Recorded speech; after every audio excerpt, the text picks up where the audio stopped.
mandatory because they're genuinely nice people. Give it up for the bar staff. They're awesome. What nice guys.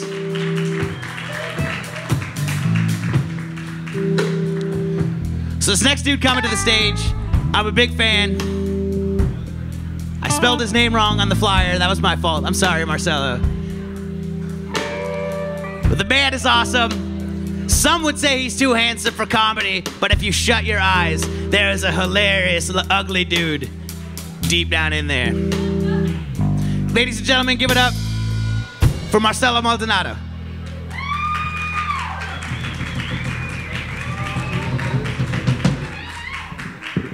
What's going on, Buffalo Billiards? How are you today? All right. Let's give it up one more, well, one of several more times for Medicine Bug, you guys. Come on.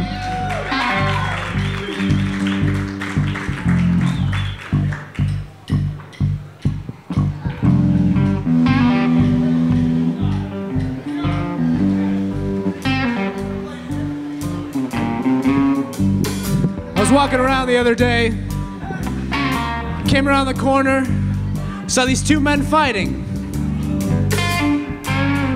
I said I came around the corner the other day and saw these two men fighting.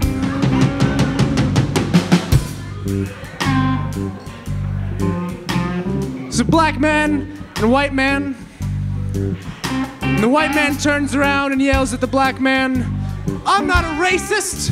I don't care if a person's black, white, yellow, or purple." And that seemed to solve the situation. And I guess that's fine. But I have a few issues with that. First off, purple's not an ethnicity. That person's choking. We need to call somebody. And I'm assuming the yellow person's supposed to be Asian. Come on, guys. We all know Asians aren't actually yellow. That person has jaundice. Why haven't we called somebody?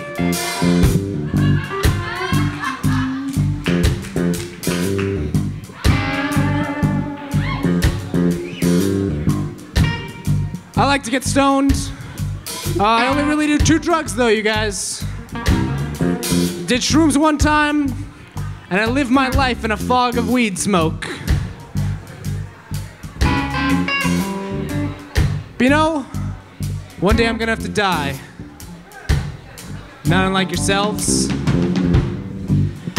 And if I had to choose how to go out, I think I'd take every drug known to man. Take every drug known to man, compress it into a ball. A jawbreaker of drugs, if you will. Think I'll call it Everlasting Heartstopper. I don't know what you're saying, sir, but I'm gonna take this Everlasting Heartstopper. I'm gonna roam the streets of San Francisco, where I live. Start fights with strangers. But honestly, I've always been pretty morbid. So as a little kid, the way I thought I wanted to go out is fighting a bear. Who's not gonna talk about that kid who fought a bear? That kid's legendary. But as an adult, you're talking a lot, sir.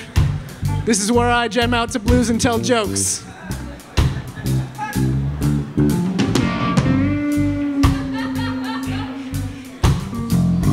What was I saying? Oh yes, okay, so fight a bear. That's how I thought I wanted to go out. But you know, shh. I think I want to incorporate the bear though, you guys. Think me and the bear take equivalently sized Everlasting Heartstoppers. Just roam the streets, trying to start cuddle puddles. Don't know what a cuddle puddle is? Please let me educate you. Cuddle puddle, essentially an orgy minus the fucking. 'Cause sometimes you need to be held.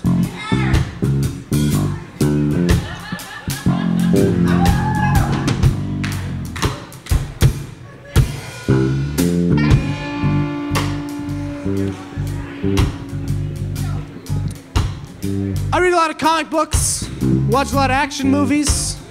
The thing I've noticed is that henchmen have no loyalty. I said the thing that I've noticed is that henchmen have no loyalty.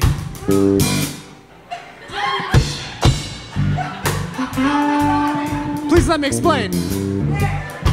When Jean-Claude Van Damme comes in through the door, kicking motherfuckers in the face, other henchmen see this and say, hey, I don't want to get roundhouse kicked by the muscles from Brussels. I'm getting the fuck out of here. So there's just a lot of henchmen out of work.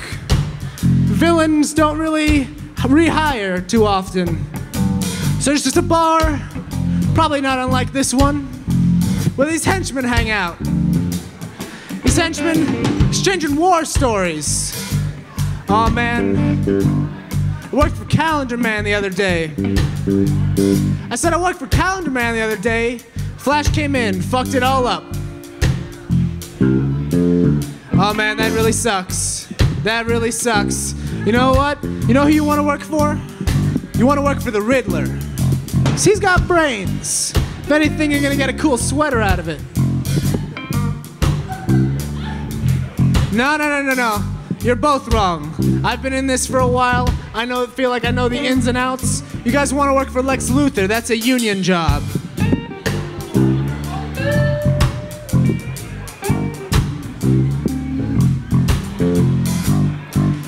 I left my house last night. Did a little pre-gaming, if you will. Was walking down the street, and on my street, there's a lot of trees. A lot of trees blocking the street lights. So I couldn't see the man coming at me. The man at the other side of the street coming at me had something in his arms, cradled in his arms. Couldn't tell what it was. As he came closer, I thought, oh, it's a man with a cute little dog in his arms. What a cute happenstance I'm coming across. How adorable, this man and his dog. And as he walks closer to me, takes a bite out of it. And I am flushed with terror. This man just took a bite out of what I believe to be his dog. And I'm walking down the street, he's still walking at me. This dog has no head. Walks into the light, it's a fucking burrito. The whole time it was a burrito. And I told this story to a friend, he says to me, Marcelo, don't you think this is a perfectly good reason why you should stop smoking weed? And I say, no, this is a perfect reason of why I should continue. Because there's nothing in life like the relief from knowing that you didn't just see a man bite the head of his dog. All right, Buffalo Billiards. Thank you very much.